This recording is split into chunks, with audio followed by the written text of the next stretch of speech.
The second race of the F4 India season finale would be a thriller right from the get-go. Shahan Ali Mohsin got lots of wheel spin, and trying to defend Rishabh Jain off the start, he completely missed Rishon Rajeev going round the outside and taking the lead.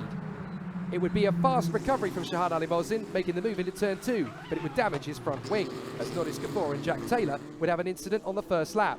That triggered the safety car, and leaving Akshay Bora with nowhere to go. He ended up breaking his car and going into the back of Alex Sawyer in the process. It meant that he was out of the race and the championship fight. And Alex Sawyer too absorbed quite a fair bit of damage on the back of his car, which would complicate affairs for the later part of the race. But eventually, we saw quite a fun battle between Arjun Chheda and Shahan Ali Mohsin, with the young 16-year-old driver for the Goa Aces doing such a good job to absorb pressure from the two-time race winner in the series. In fact, Chheda and Ali Mohsin were battling so relentlessly that the Singaporean, Norris Kapoor, having had his problems on the opening lap, was now able to catch up with them and get involved in the battle. But this would be a race where Shahan Ali Mohsin couldn't convert his pole position into a race victory. However, up front, the battle for second position was raging, as Rishabh Jain would hold the position in front of Alex Sawyer, the young teenager who had taken a win last week, and Cooper Webster, the incoming champion.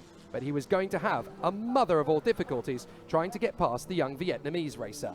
Alex Sawyer blocked off the line so well, but dirty air eventually came to play, and that made passing so hard for Cooper Webster. Even though he was faster than both the cars up ahead of him, that complicates affairs, and eventually he had to settle for P4 on the road.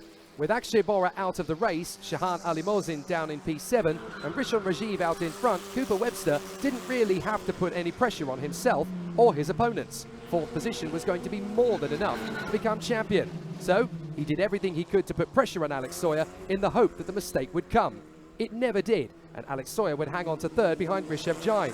Sadly, post-race, Rishabh Jain would get a 30-second penalty for overtaking under the safety car. It would demote him from his brilliant second position, elevating Alex Sawyer to P2 and Cooper Webster, the new F4 Indian champion, to P3. But for Rishon Rajeev, he finally took his first win of the season, ahead of what would eventually be Sawyer in second and Webster in third. Rishabh Jain's celebrations would be short-lived, but Cooper Webster can begin the celebrations. He is now the F4 Indian champion. But there's still plenty of battles to come, with the battle for second in the Drivers' Championship still alive and kicking with 2 to go.